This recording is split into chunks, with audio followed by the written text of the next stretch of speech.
Welcome into the Poetry Tavern, a place to discuss both reading and writing poetry, spotlighting new poems and ideas every week. Hello all, and welcome into another episode of the Poetry Tavern. I'm your host as always, Charlotte. This week's episode is going to be all about Rome. When I googled the number 44, it came up with a lot of information about like the 44th Roman Empire or Legion. And I was like, ooh, it could be really interesting to focus on, like, a city, but also one that's not, a place of great renown. I think when I think of Rome now, I think about, like, oh yeah, it's that place that still exists, but then there's that funny thing of, like, oh, every man thinks every day about the Roman Empire joke, and, like, people saying that a thing is their Roman Empire if they think about it every day. But yeah, so I just think it's interesting that there's that sort of like dichotomy of like this is a tourist destination versus this was once a great and like historic thing. But I suppose a lot of great and historic things become tourist destinations. I'll think on that and I'll get back to you guys. Anyway, let's dive in before I talk about my thoughts on tourism anymore. Okay, so our first poem today is Return to Rome by Stanley. Today in Rome, heading down Michelangelo's Spanish steps under an unchanging moon, I held on to the balustrade, grateful for his giving me a hand.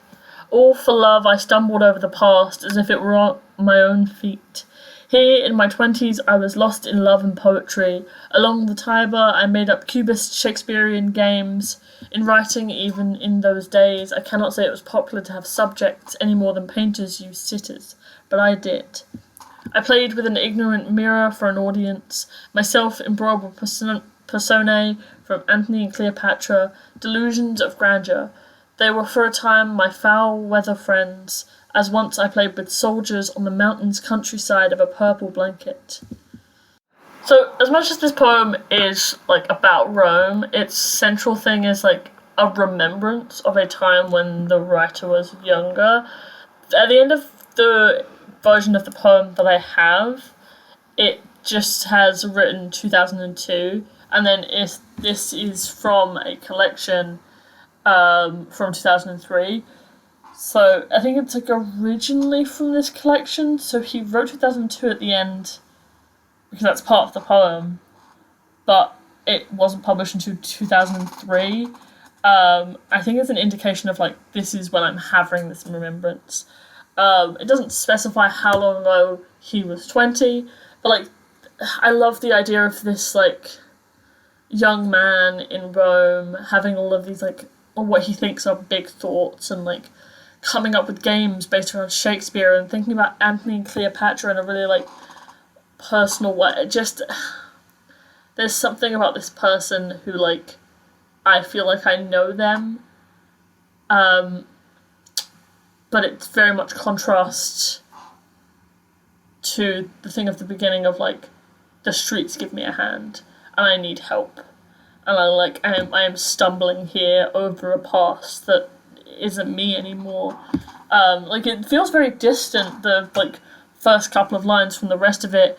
Like, the speaker even calls all of these things delusions of grandeur and playing with soldiers on the mountainside of just, like, it's just, like, this really lovely, I don't know how to explain more what's going on in my head when I'm, like, reading this, but there's something so different about this kid to the person at the beginning who is enjoying the steps and not thinking much more of it other than, like, this is the thing that helps me. And, like, that's what we get about the steps. Then Michelangelo's steps and he, in putting them here, helped me to get down them. Like, I just think there's such a difference between the two. It's really interesting. Okay, so the next poem we're going to talk about today is The Children of Rome by Louis Turco. The children suckle at the wolf. All paths lead to these 7 hills, where lambs and the goats graze among old stone. The saints, the orators, have quarried flesh here from the centuries. The flocks have been known to rise, their soft lips furling from the white edge of their hunger, maddened by the wine let from their very veins, to butcher the butcher in his charnel house. The ages age in this abattoir of catacombs and naves. Hours, sins, toils of the ambitious, flags, fish, and crucifixions. You shepherds, consider these roads, these ewes and rams, the lambs shorn to clothe holy Tiber in ragwear, Romulus tearing at the wolf's dugs, eyes afire. Consider Remus, his hands crooked in the foul hair of the mother of us all. So obviously, like, part of the core of this poem is the story of Romulus and Remus and, like, the formation of Rome, and them as children of Rome, and just, like, there is something very brutal about this poem, that is just, like, you know how the story, like, if you know the story, you know that it ends with Romulus killing Remus, or, like, someone who follows Romulus killing Remus for his insults to the grounds of what would eventually become Rome. And just, like, this, it's just so cool. But just starting with the children circle at the wolf, and if you're thinking about Rome and you're thinking about Romulus and Remus already, when it's children and wolves and you're thinking about Rome, and just, like, this, the idea that these two brothers who, like, did this whole thing where they gained supporters and they, like, had whole followings and they instated a king and, like, worked with their, it just, like, is so, it's a really interesting story is what I'm saying, and this poem is so interesting for its, like, it doesn't tell you the story at all. And in fact, it almost seems, like, targeted at Romulus and Remus and being like, look at the world around you and what's going on. Especially, like, you shepherds. Consider these roads, these ewes and rams, the lambs shorn to clothe holy Tiber in ragwear. Like, it blatantly mentions Romulus in a way that's just, like, makes him come across as violent. And I think the interpretation here is that this is a version of the story where Romulus is the one to kill Remus.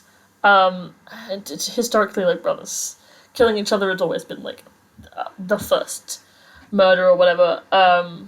And just, but then it compares Romulus and Remus not only to, it calls them shepherds, which they are, but it talks about them being wolves, and they were, like, raised by a wolf almost. I mean, they were suckled on a wolf, so they were, like, they drank from a wolf's milk as they were raised, and, like, they still have that within them. Just, there's so many interesting things in this, and if I had, like, I don't know, if someone gave me a reason, if someone was like, oh my god, I want to read all of your thoughts about this poem, I would sit and write them down, and I would bring them a highlighted copy, and it would be scribbled on and maybe ruined for anyone else to read, because all of my thoughts would be all over it. And I think it would require me to do research, and, like, that would be so much fun, but not for this podcast, and I'm already going way over time talking about Romulus and Remus, which I think is just a really cool part of Greek mythology. Anyway, I'll draw back in. That brings us to the end of our episode. Thank you guys for coming into the tavern today. I really appreciate it. Next episode 45, is going to be all about radio. I looked up the number 45, as I have been doing recently. I think it's giving me a nice sort of scattershot, varied, like, themes, whereas before it was sort of like chaining, and I was just doing a random generator at one point, and it was being like, here's some really generic words. This is giving me something a little bit more specific. It kept giving me a radio station, so I'm going to do radio. So we'll see where we go from there. Thanks guys for coming in. See ya. Bye.